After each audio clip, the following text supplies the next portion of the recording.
Prologue. Why Beelzebub was in our solar system. It was in the year 223 after the creation of the world by objective time calculation, or as we would be said here on the earth, in the year 1921 after the birth of Christ. Through the universe flew the trans-space communication ship Karnak. Having left the spaces of the Asuparazata, that is the Milky Way, it was flying from the planet Karatas to the solar system Pandetsnok, the sun of which is called the pole star. On this trans-space ship was Beelzebub with his kinsmen and close companions. He was on his way to the planet Revosvrandender to a conference in which he had consented to take part, at the request of friends of long standing. Only the remembrance of these old friendships had induced him to accept the invitation, for he was no longer young, and so lengthy a voyage with its inevitable hardships was by no means an easy task for one of his years. A short time before this voyage, Beelzebub had returned home to the planet Karatas, the place of his arising, and far from which, due to circumstances not depending on his essence, he had passed many years of his existence in conditions alien to his nature. These long years of an existence unsuited to him, with all the perceptions and experiences foreign to his essence, had not failed to leave a noticeable mark on his common presence. Time itself had by now inevitably aged him, and these unaccustomed conditions of existence had brought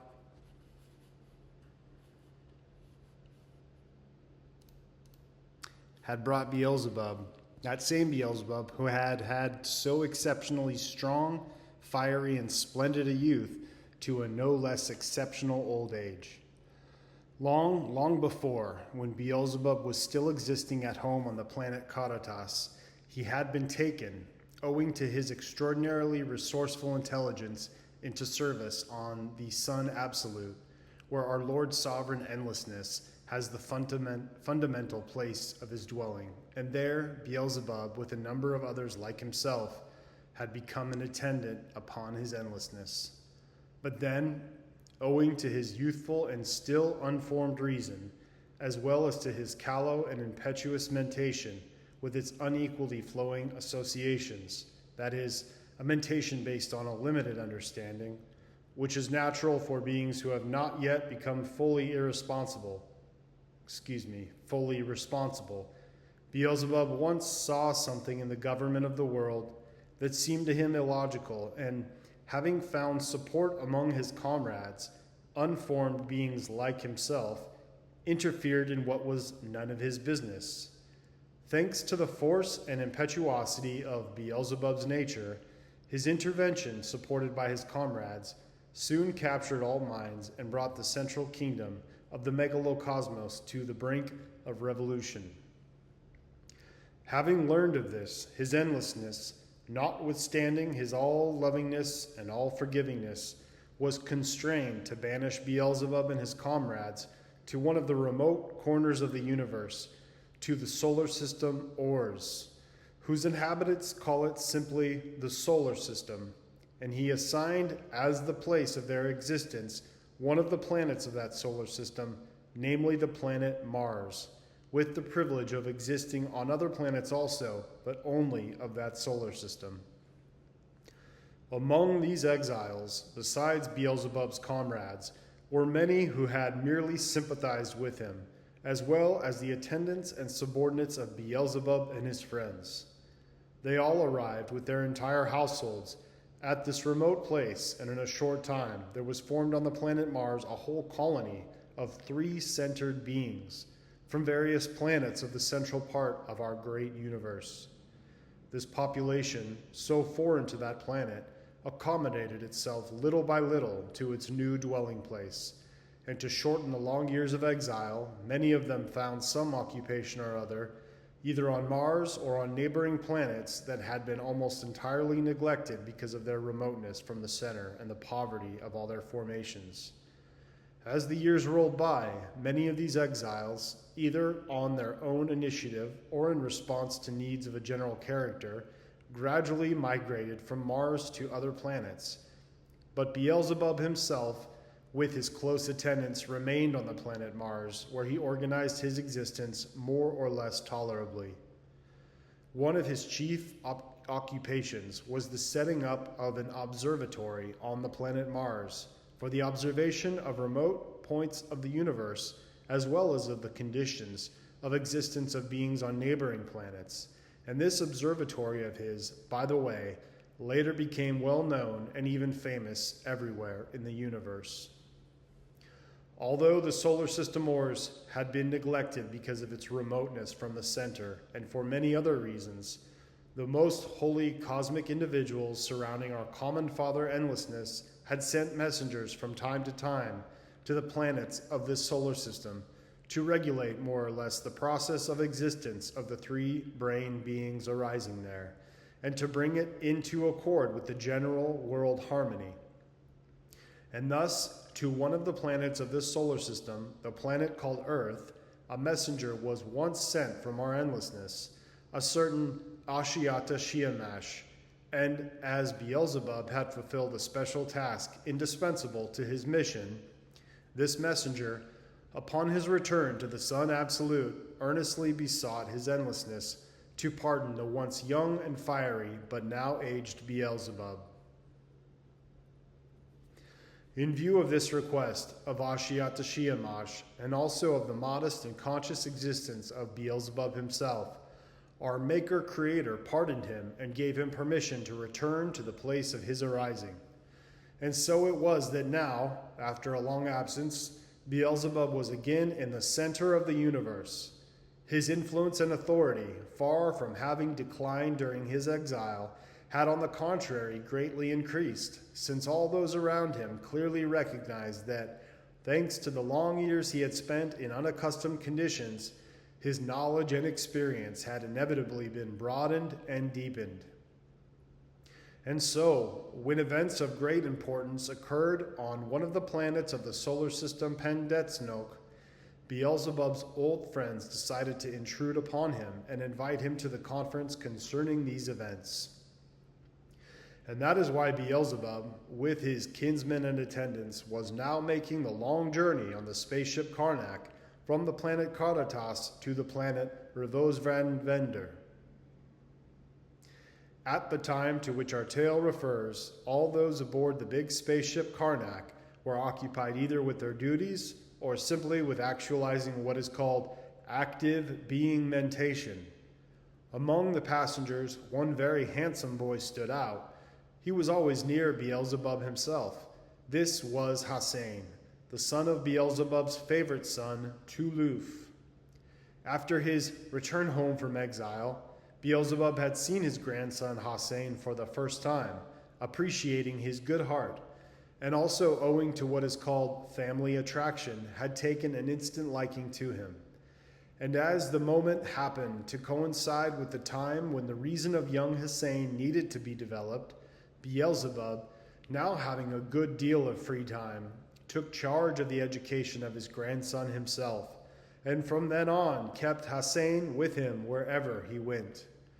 For his part, Hassan so loved his grandfather that he would not stir a step without him, and eagerly absorbed everything he said or taught. As this narrative begins, Beelzebub, Hassan, and Ahun, the devoted old servant who always accompanied Beelzebub everywhere, were sitting on the highest Kasnik, or upper deck, of the Karnak under the Kalno-Kranonis, a sort of glass bell, talking among themselves while observing the boundless space. Beelzebub was speaking about the solar system, where he had spent many years. He was describing the peculiarities of the nature of a planet called Venus. During the conversation, word was brought to Beelzebub that the captain of the ship wished to speak with him, and Beelzebub gave his consent. Chapter 3: The Cause of a Delay in the Falling of the Karnak. Soon afterward, the captain entered, and, having greeted Beelzebub with all the ceremony appropriate to one of his rank, said, "Your right reverence, allow me to ask your authoritative advice. An inevitability lies directly in the line of our course and will hinder our falling by the shortest route. The point is that if we follow our intended course, in 2 Kilprenos, our ship will be passing through the solar system Vuanik. Kilpreno, in the language of Beelzebub, means a certain period of time of approximately the same duration as what is called an hour on the earth. But at the very place where our ship must pass, there will also pass, about 1 Kilpreno before, the great comet belonging to that solar system and named Sakur, or as it is sometimes called, the Madcap. So if we keep to our proposed course, we must inevitably cross the space through which this comet will have passed. And as your right reverence certainly knows, this mad comet always leaves a great deal of Zilnotrago in its track, which on entering the planetary body of a being disorganizes most of its functions until all the Zilnotrago has been volatilized. Zilnotrago is the name of a gas similar to what is called on the earth cyanic acid. I thought at first, continued the captain, of avoiding the Zilnotrago by steering the ship around this zone, but this would mean a long detour and would greatly prolong our voyage. On the other hand, to wait somewhere until the Zilnotrago is dispersed would take still longer. Faced with these alternatives, I cannot decide on my own what to do, so I am venturing to trouble your right reverence for the benefit of your wise advice. When the captain had finished speaking, Beelzebub thought a moment and then answered, Really, I do not know how to advise you, my dear captain. Ah, yes, in that solar system where I existed for a long time, there is a planet named Earth on which there arose, and still continue to arise, very strange three-centered beings. And among them, on one of the continents of that planet called Asia, there arose a very wise three-brained being named Mullah Nasreddin. For each and every peculiar situation, great and small, in the existence of the beings there, Beelzebub continued, this terrestrial sage, Mullah Nasreddin, had an apt and pithy saying. As all his sayings were full of the sense of truth for the beings of that planet, I too always used them as a guide, for the sake of having a comfortable existence there. In the present situation also, my dear captain, I wish to profit by one of his wise sayings. In such a quandary as ours, he would probably say, You can't jump over your knees, and it's absurd to try and kiss your own elbow. I now say the same to you, and add, there is nothing to be done. When faced with an event arising from forces immeasurably greater than one's own, one must submit. The only question is, which of the alternatives you mentioned should be chosen? That is, to wait or add to our journey by a detour. You say that a detour would greatly lengthen our journey, but that waiting would take still longer. Well then, my dear captain, suppose that by making the detour we should save a little time. What do you think? Is the wear and tear on our ship's machinery worthwhile for the sake of ending our journey a little sooner? If a detour would involve even the slightest damage to our ship, then in my opinion we ought to give preference to your second suggestion and stop somewhere until the path is cleared of the noxious Zilnotrago that would at least spare our ship useless damage, and we will try to fill the time of this unforeseen delay with something useful for us all. For example, it would give me personally great pleasure to talk with you about contemporary ships in general, and our ship in particular. A great many inventions that I still know nothing about have been made in this field during my absence from these parts. In my time, for instance, these big trans-space ships were so complicated and cumbersome that it took almost half their power to carry the materials needed to elaborate the energy for their locomotion. But contemporary ships, in their simplicity and the freedom they offer for all being manifestations, are the very model of bliss stokirno. At times, you even forget that you are not on one of the planets. So, I should very much like to know how this marvel was brought about and how the contemporary ships work.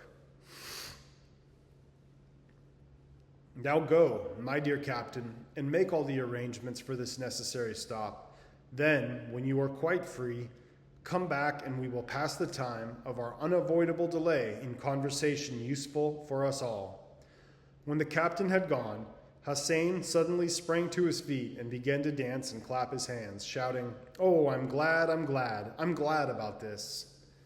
Beelzebub looked with affection on these joyful manifestations of his favorite, but old Ahun could not restrain himself, and shaking his head reproachfully, muttered half to himself that the boy was a growing egoist. Hearing what Ahun had called him, Hussein stopped in front of him and with a mischievous glance said, "Don't be angry with me, dear Ahun. The reason for my joy is not egoism, but only this happy coincidence. You heard him, didn't you? My beloved grandfather didn't only decide to make a stop, but also promised the captain to talk with him. And you know very well that my grandfather's talks always lead to stories of places where he has been, and you know how wonderfully he tells his stories, and how much new and interesting information is crystallized in our presences through these tales. Where is the egoism? Hasn't he, of his own free will, after weighing with his wise reason all the circumstances of this unforeseen event, decided to make a stop, which evidently doesn't upset his plans too much? It seems to me that my dear grandfather has no reason to hurry. Everything he needs for his rest and comfort is here on the Karnak, and here also are many who love him and whom he loves. Didn't he just say that we must not oppose forces higher than our own? Adding that not only should we not oppose them, but should even submit to them and accept all their results with reverence, at the same time praising and glorifying the marvelous and providential works of our Lord Creator? I'm glad, not because of the mishap, but because this unforeseen event from above enables us to listen once more to the tales of my dear grandfather. Is it my fault that the circumstances have turned out to be so desirable and happy for me? No, dear Ahun, you shouldn't scold me, but should even join me in expressing gratitude to the source of all beneficent results. All this time, Beelzebub had been listening attentively and with a smile to the chatter of his favorite, and when Hussein had finished, said, "You are right, dear Hussein, and for being right, even before the captain returns, I shall tell you anything you like." Upon hearing this, the boy at once ran and sat at Beelzebub's feet, and after thinking a little, said, "Dear grandfather, you have already told me so much about the solar system where you spent so many years that by now I could probably go on, by my own logic, to describe in detail the nature of that peculiar corner of our universe. But I am curious to know whether three-brained beings dwell on the planets of that solar system, and whether higher being bodies are coded in them. This is what I should like you to tell me about," said Hussein, looking up affectionately at his grandfather. "Yes," replied Beelzebub, "three-brained beings dwell on almost all planets of that solar system also, and higher being bodies can be coded in almost all of them. Higher being bodies, or as they are called on some planets of that solar system, souls, are coded in three-brained beings inhabiting all the planets except those before reaching which the emanations of our most holy Son Absolute, through repeated deflections, have gradually lost the fullness of their strength and no longer contain the vivifying power needed for coding higher being bodies. Of course, my boy, on each planet of that solar system, the planetary bodies of the three-brained beings are coded and take on an exterior form corresponding to the nature of that planet, adapting to it in every detail. On the planet Mars, for instance, where we were exiled, the three-brained beings are coded with a planetary body having a form, how shall I tell you, like a karuna. That is to say, they have a long, broad trunk, amply provided with fat, and a head with enormous protruding and shining eyes. On the back of this huge planetary body of theirs are two large wings, and on the underside, two comparatively small feet with very strong claws. Almost the entire strength of this huge planetary body is adapted by nature to generate energy for their eyes and their wings. As a result, the three-brained beings breeding on that planet can see freely everywhere, however great the Kdaldatsakti, meaning darkness, and can move about not only on the planet, but also in its atmosphere, and occasionally some of them even manage to travel beyond its limits. On another planet, not far from the planet Mars, owing to the intense cold there, the three-brained beings are covered with thick, soft wool. The outer form of these three-centered beings is like that of a tusuk, that is, it resembles a kind of double sphere, the upper sphere serving to contain the principal organs of the planetary body, and the lower one the organs for the transformation of the first and second being foods. In the upper sphere, there are 3 apertures opening outward. 2 serve for sight and the third for hearing. The lower sphere has only 2 apertures, one in front for the taking in of the first and second being foods, and the other at the back for the elimination of residues from the organism. To the lower sphere are attached 2 strong, sinewy feet, and on each of these is a protuberance that serves the same purpose as our fingers. There is still another planet in that solar system, my dear boy, quite a small one, bearing the name Moon.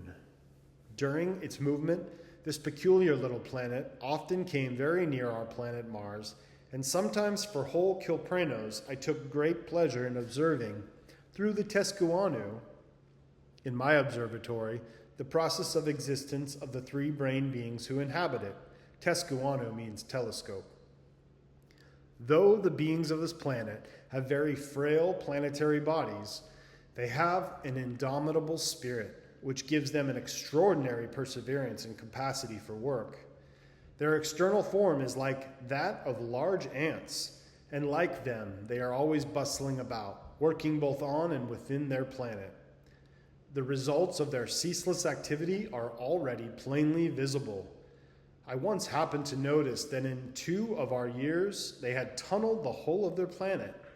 They were obliged to undertake this task on account of the abnormal climatic conditions there, caused by the fact that this planet arose unexpectedly, and therefore the regulation of its climatic harmony had not been prearranged by the higher powers.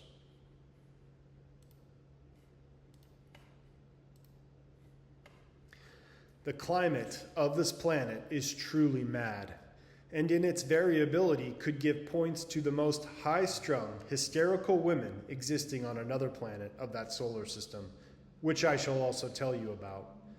Sometimes the cold is so intense on this moon that everything is frozen through and through, and it becomes impossible for beings to breathe in the open atmosphere, and then suddenly it gets so hot that you could fry an egg in a jiffy.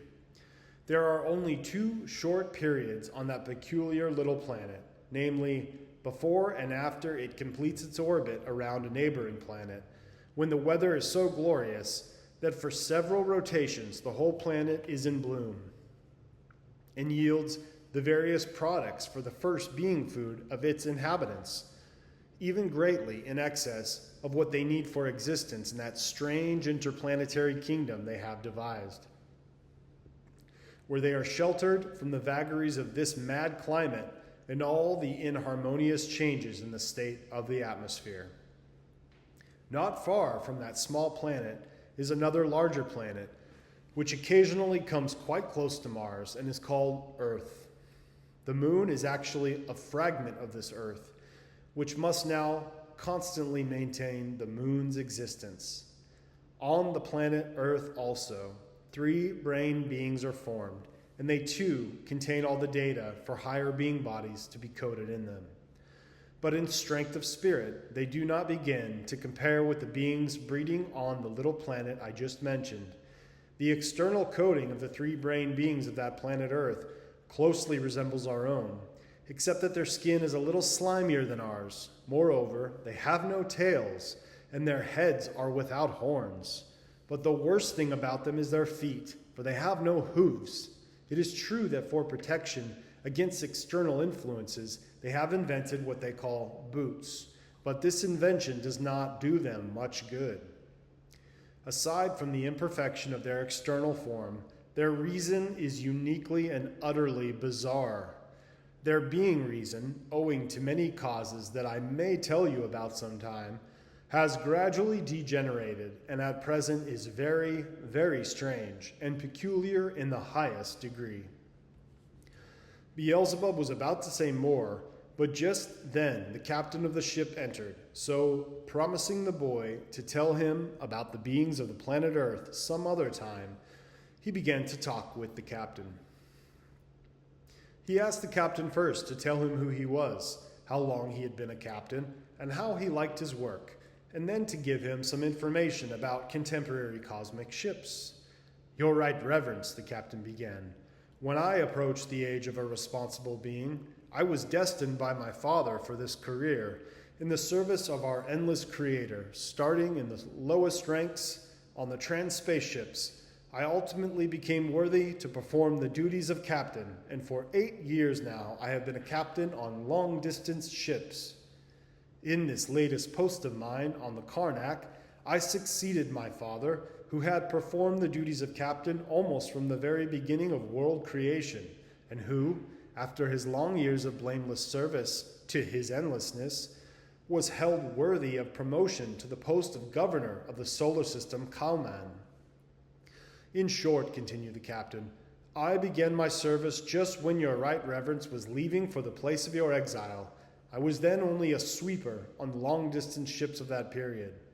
Yes, a long, long time has passed by. Everything has changed and has been changed since then. Only our Lord and Sovereign remains unchanged. May the blessings of Amanzano be on his changelessness throughout eternity. Your right reverence has seen fit to remark, very justly, that the earlier ships were most inconvenient and cumbersome. They were indeed very complicated and unwieldy. I remember them well myself. There is a vast difference between the ships of that time and now. In our youth, all the ships, both for intersystem and interplanetary communication, were still run on the cosmic substance Elekel-Polmaktitsin, which is composed of 2 distinct parts of the omnipresent Okidanok, and it was to produce this substance that the earlier ships had to carry such a quantity of materials. But these ships did not remain in use very long after your departure. They were replaced by ships of the system of Saint Venoma.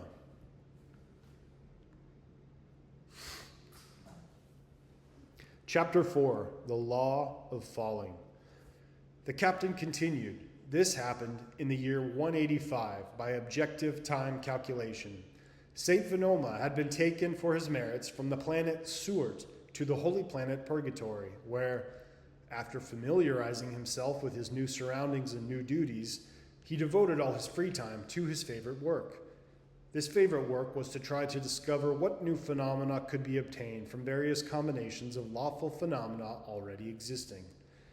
Sometime later, in the course of his observations of cosmic laws, Saint Venoma made a discovery which afterward became famous and which he was the first to call the Law of Falling.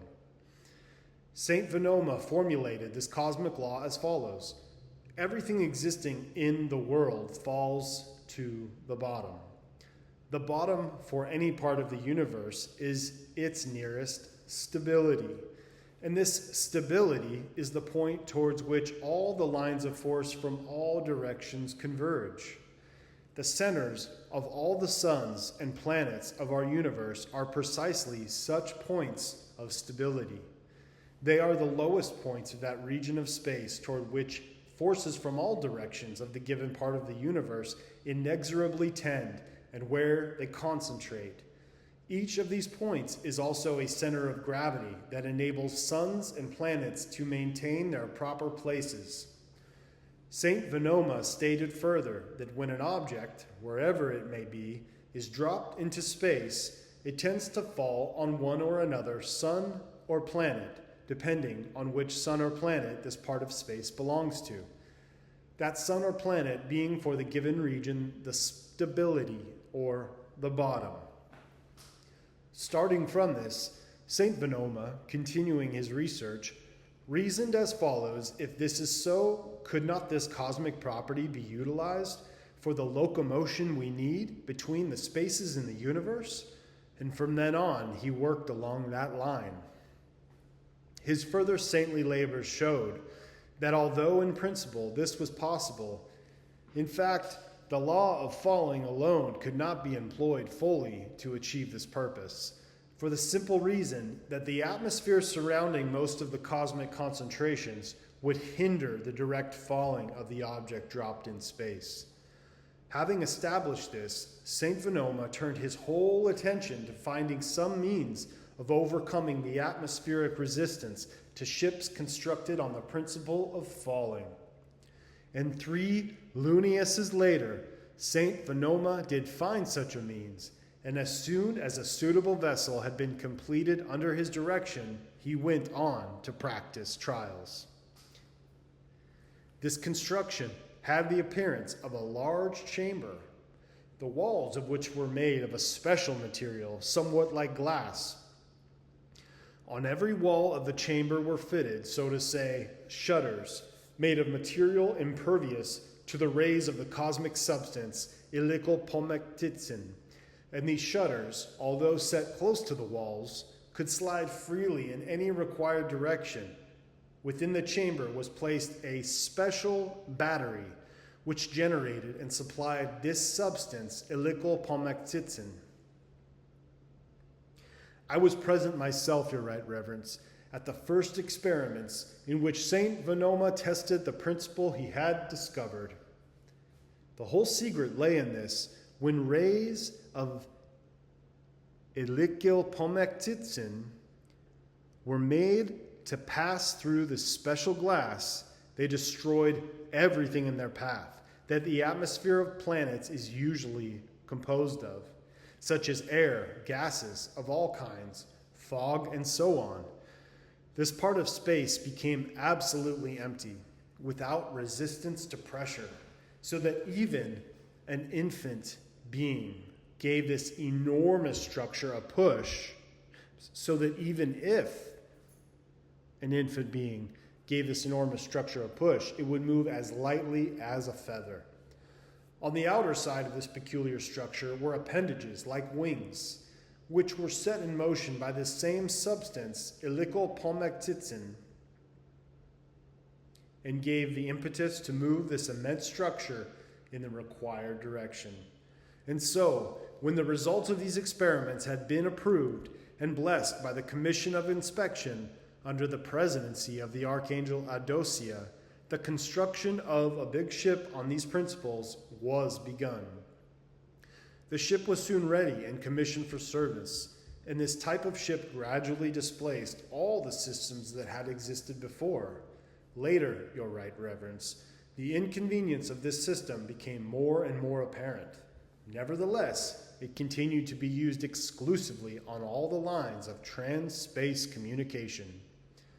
It cannot be gainsaid that the ships constructed on this principle were ideal in atmosphereless spaces and moved there with almost the speed of the Etzikolnianakinian rays issuing from planets. Yet, when they approached some sun or planet, it became real torture for the beings directing them, as much complicated maneuvering was necessary because of the same law of falling.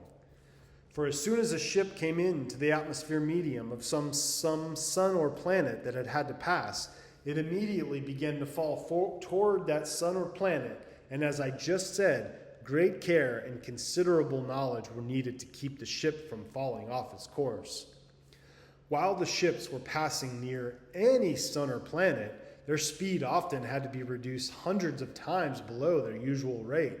It was perfectly difficult to steer them in any sphere where there was a large aggregation of comets. Great demands were therefore made upon the beings who had to direct these ships, and they were prepared for their duties by beings of very high reason. But in spite of these drawbacks, the system of Saint Venoma, as I have already said, gradually replaced all the previous ones. The ships of this system of St. Venoma had been in existence for 23 years when it was first rumored that the great angel Hareton had invented a new type of ship for intersystem and interplanetary communication.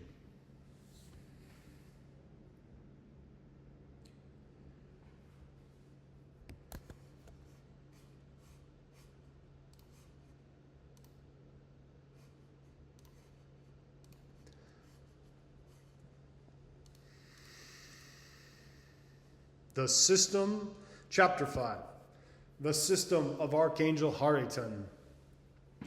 Shortly afterward, again under the supervision of the great Archangel Adosia, practical tests open to all were made with this new invention, which was later to become so famous.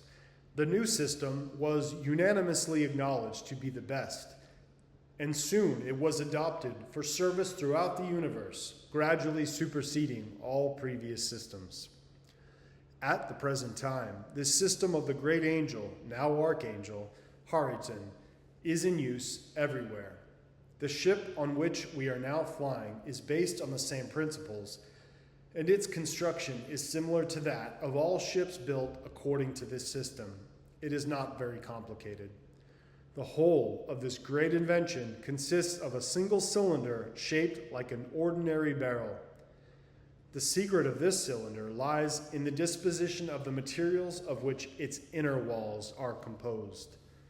These materials are isolated from each other by means of amber and, owing to their arrangement in a certain order, have the property of acting on any cosmic gaseous substance entering the space they enclose, whether atmosphere, air, ether, or any other combination of homogeneous cosmic elements, causing it immediately to expand within the cylinder.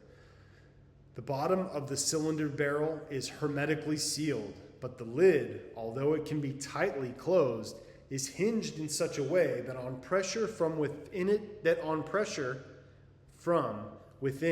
it opens and then shuts again.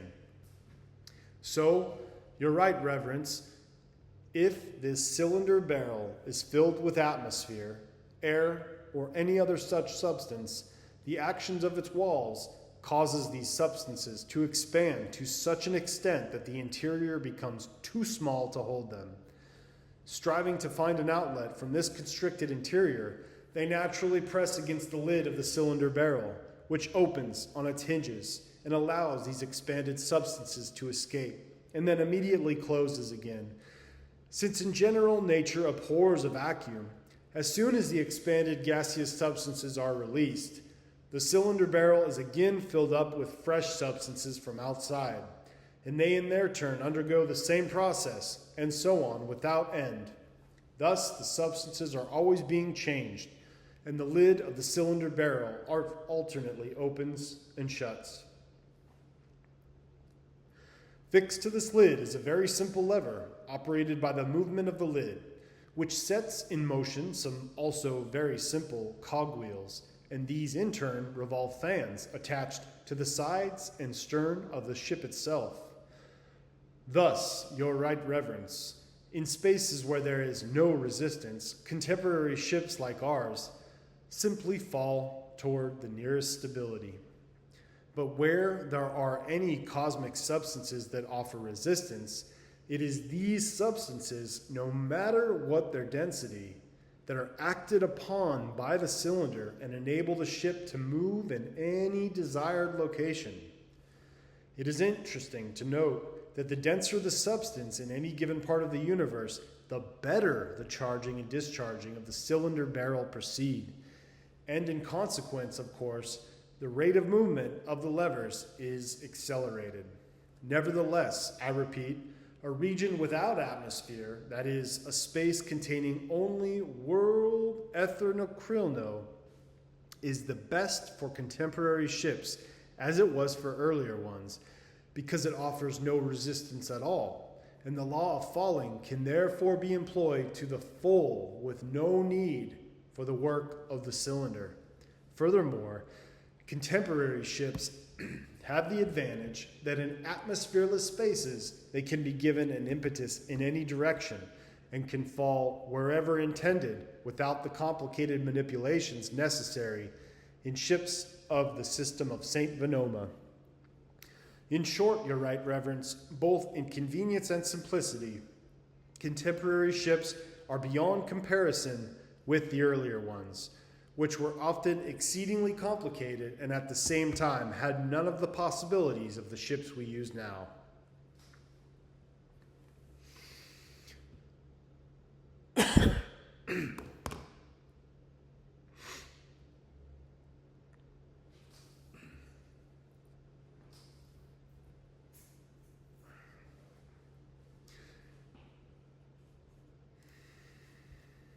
Chapter 6, Perpetual Motion.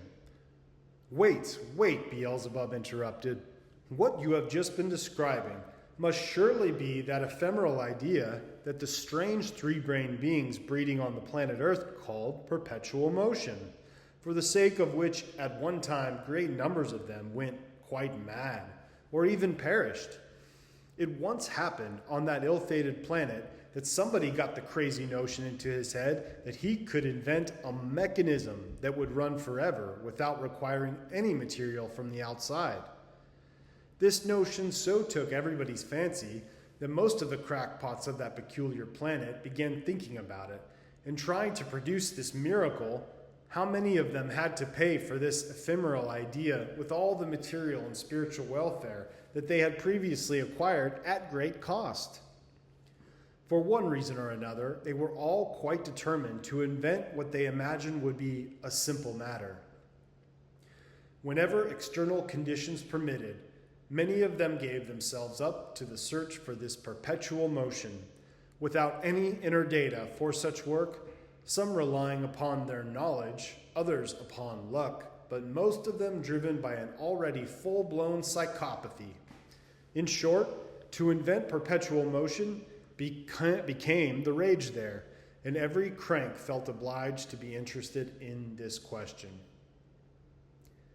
I was once in a town where a large number of models and all kinds of descriptions of proposed mechanisms for this perpetual motion had been collected. What could not be found there? What ingenious and complicated machines did I not see? In any single one of these mechanisms, there were more ideas and wiseacrings than in all the laws of world creation and world existence. I noticed at the time that in these innumerable models and plans of proposed mechanisms, the idea of using what is called the force of weight predominated. The idea was this. A complicated mechanism was designed to lift a certain weight, which was then supposed to fall, and by its fall to set the whole mechanism in motion. And this motion would again lift the weight, and so on without end. The result of all this was that thousands of these unfortunates were shut up in lunatic asylums, while thousands more, lost in this dream, completely neglected to fulfill even those being duties that had somehow been established there in the course of many centuries, or else fulfilled them in the worst possible way. I don't know how it would all have ended if some quite demented being with one foot already in the grave, an old dotard, as they say, who had somehow acquired a certain authority, had not proved by calculations known only to himself that it was absolutely impossible to invent perpetual motion. Now, my dear Captain, after your explanation, I can understand very well how the cylinder invented by the Archangel Hariton works. It is the very thing those unfortunates dreamed of. Indeed, it can safely be said that, given atmosphere alone, this cylinder will work perpetually and without requiring any other outside materials. And since the world cannot exist without planets, and hence without atmospheres, it follows that as long as the world does exist, and in consequence atmospheres, the cylinder barrel invented by the great Archangel Hariton will always work. Now just one question occurs to me. About the materials the cylinder barrel is made of, Could you tell me, my dear captain, what these materials are and how long they can last? To Beelzebub's question, the captain replied as follows. Although the cylinder barrel does not last forever, it can certainly last a very long time. Its principal part is made of amber with platinum hoops, and the inner surfaces of the staves are composed of anthracite, copper, ivory, and a very strong mastic, unaffected by Peitzschakr, Tynolar, Saliakuriap, or even by the radiations of cosmic concentrations. Peitzschakr means heat, Tynolar means cold, and Saliakuriap means water. But the other parts, the captain continued, both the exterior levers and the cogwheels, must certainly be renewed from time to time, for though they are made of the strongest metal, long use will wear them out. Long use will wear them out. And as for the body of the ship, its long existence can certainly not be guaranteed. The captain would have said more, but at that moment a sound like the vibrations of a long minor chord from a far-off orchestra of wind instruments resounded through the ship. With an apology, the captain arose, explaining as he did so that he must be needed on urgent business, since everybody knew he was with his right reverence, and no one would venture to trouble the ears of his right reverence for anything trifling. Chapter 7. Becoming aware of genuine being duty.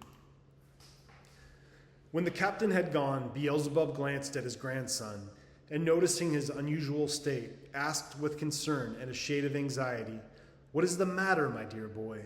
What are you thinking about so deeply?" Looking up at his grandfather with eyes full of sorrow, Hussein said thoughtfully, "I don't know what is the matter with me, my dear grandfather, but your talk with the captain has brought me to some exceedingly melancholy thoughts. Things I never thought of before are now a-thinking in me. Thanks to your talk, it has gradually become clear to my consciousness that in the universe of our endlessness, things have not always been as I now see and understand them. Formerly, I should never have allowed myself to imagine, even if the thought had come to me by association, that this ship we're flying on, for instance, has not always been just as it is now. Only now have I come to understand clearly that everything we have and use today, all the contemporary amenities and everything necessary for our comfort and welfare, did not always exist, nor did they make their appearance so easily. It seems that in the past, certain beings must have labored hard and suffered very much for all this, and endured a great deal that perhaps they could have spared themselves. They labored and suffered solely that we might have these advantages today and use them for our welfare. And all this, consciously or unconsciously, they did for us, beings quite unknown and entirely indifferent to them. And now, not only do we not thank them, but we do not even know anything about them, and take it all as a matter of course, and neither ponder this question nor trouble ourselves in the slightest about it. I, for instance, have already existed so many years in the universe, yet the thought has never entered my head that perhaps there was a time when everything I see and have did not exist, and that everything was not born with me, like my nose. And so, my dear and kind grandfather, since your conversation with the captain has gradually made me aware of all this with the whole of my presence, the need has arisen in me to make clear to my reason why I personally have these advantages and what obligations I am under on their account. It is just because of this that there now arises in me a process of remorse. Having said this, Hussein bowed his head and became silent. Looking at him affectionately, Beelzebub began to speak as follows. I advise you, my dear Hussein, not to put such questions to yourself yet. Be patient. Only when you reach the corresponding period of your existence for becoming aware of such essence questions and reflect actively upon them, will you understand what you must do in return. At your age, you are not yet obliged to pay for your existence. This present period of your life is not given you for paying for your existence, but for preparing yourself for the future, for the obligations becoming to a responsible three-brain being. So in the meantime, exist as you exist. Only do not forget one thing. At your age, it is indispensable that every day, when the sun arises, while watching the reflection of its splendor, you bring about a contact between your consciousness and the various unconscious parts of your common presence. Trying to make this state last, think and convince the unconscious parts, as if they were conscious, that if they hinder your general functioning in the process of ordinary existence, then in the period of your responsible age, they will not only be unable to enjoy the good that is proper to them, but also your whole presence, of which they are a part, will not be capable of becoming a good servant of our common endless Creator, and will thus be unable to pay honorably for your arising in existence. I repeat once more, dear boy, try in the meantime not to think of these questions. At your age, it is still too early to think about them. Everything in its proper time. Now ask me whatever you wish, and I will tell you. As the captain has not yet returned, he must be occupied with his duties and will not be coming back for quite a while.